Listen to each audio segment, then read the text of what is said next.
皆さんこんにちは、レストリングスです。今回はこのインフィニティスタジアムを使って私たちのガチデッキを使用した 3on3 バトルをやっていきたいと思います。今回対戦するのは私野水航とつぶやきさん太郎です。よろしくお願いします。お願いします。それでは早速やっていきましょう。行きましょう。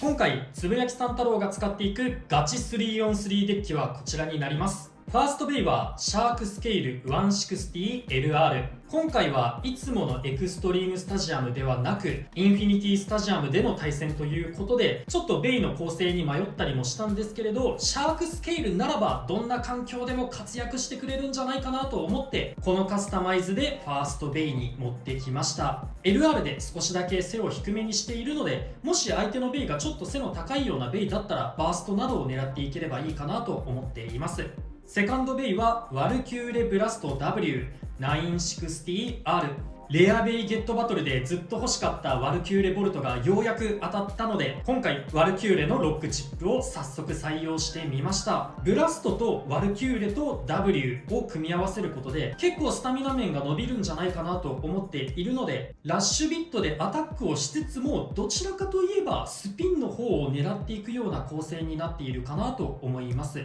環境的にシャークスケールがたくさん出てくるかなとは思うんですけど、 W のアシストブレードをつけていることによって結構アタックされても吹っ飛びづらいっていうところが生きてくるかなと思うので、今回このベイを2機目に持ってきました。ただインフィニティスタジアムに関してはラッシュよりも他のヘキサとか持久系のビットの方がもしかしたら生きてくるかもしれないなとは思っています。サードベイはクロックミラージュ 455UN。 クロックミラージュがすごくスタミナ面が優秀なブレードなので、今回ガチ対戦でも採用してみました。ただバーストされやすいっていう明確な弱点があるので、そこを補うために背を低くしようと思ってラチェットを455、そしてビットをアンダーニードルで採用しました。バーストさえされなければ結構スピンで勝ってくれるようなカスタマイズだと思っています。なので相手がアタック系で来るとしたら1機目2機目に来ることが多いんじゃないかなと思ったので3機目で採用しました。相手がスタミナを伸ばすようなベイだったとしても、こっちの方がスタミナ面で上回ることができるんじゃないかなと思っております。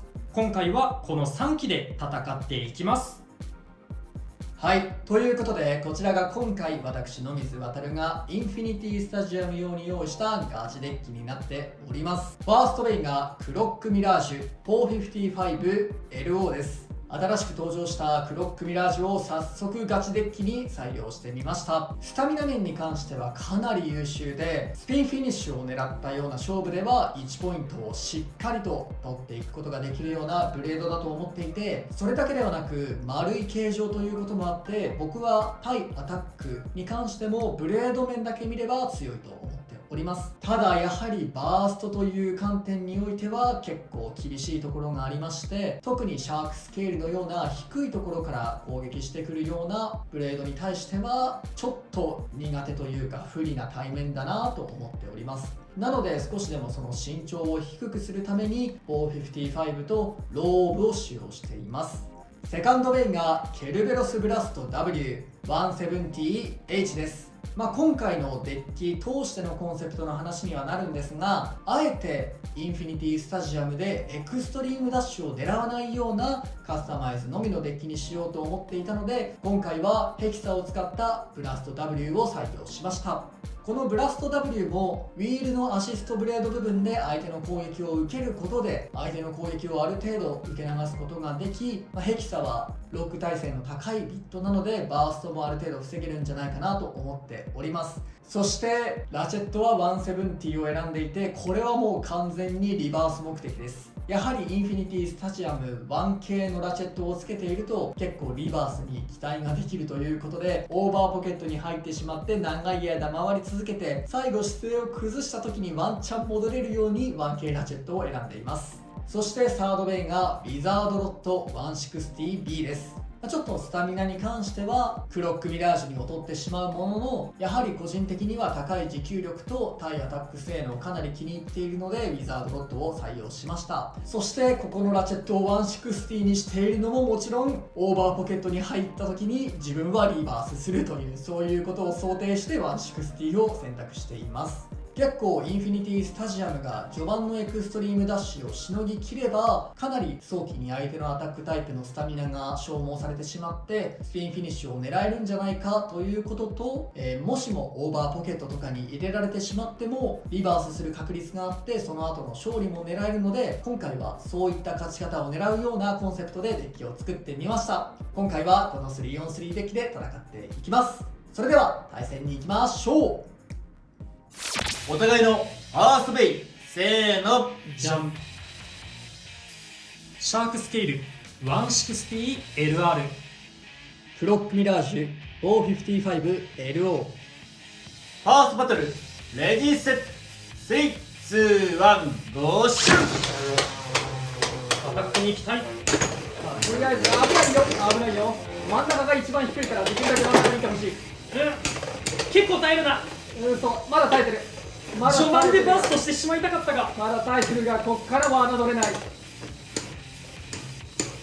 どうだこれ結構真ん中を最初ジングル作戦成功じゃないか。耐えられたなこれは。オッケー。スピンフィニッシュ、クロックミラージュに1ポイント。よーし、できるだけ最初にスタジアムの一番低い真ん中で、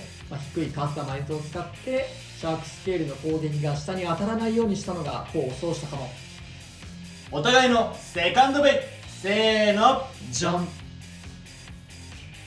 ワルキューレブラスト W960R。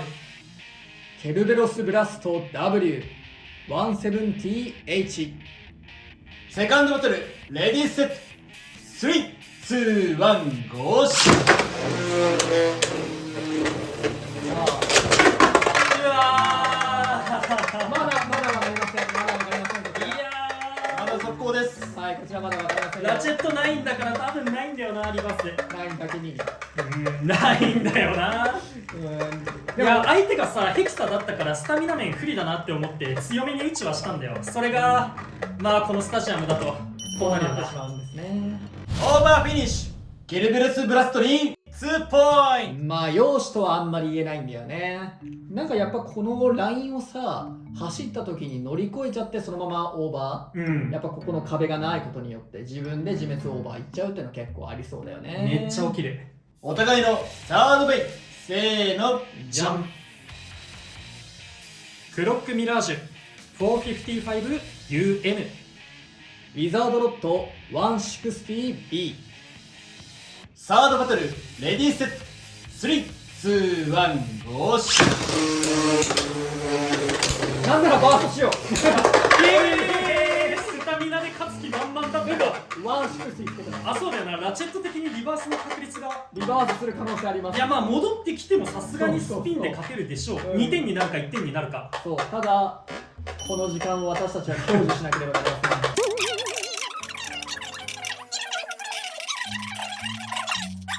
とはいえね、やっぱりこう壁に当たってる分ね、どうしてもスタミナは徐々に削られていくんでね、ワンつけててもね、リバース必ずするわけではないんでね。そうだね、起きやすいっていうところはあるけど、回転が落ちてきてから戻るんだよね。そうなんだよね、ガタガタガタバコで、うまくこのラチェットに当たってバーストがね、起きればいいんだけど、どうですか、戻れますか。ちょっともう厳しそうな気するな今回は。ダメでしたね。オーバーフィニッシュ、クロックミラージュに2ポイント。やったぜ。決着までがマジで長い。でもやっぱりさ、こう強いアタックじゃなくても出てっちゃうね、オーバーに。なんかそんな感じするよね、今のとか。だってオーバーで勝つ気なかったもんこのバトル。サードバトルでも決着がつかなかったので、デッキの順番を入れ替えて続きからやっていきたいと思います。お互いのフォースベイ、せーの、じゃん。シャークスケールケルベロスブラスト。フォースバトル、レディーセット、3、2、1、ゴーシュさあ、できるだけ動き回って。うわー、よし。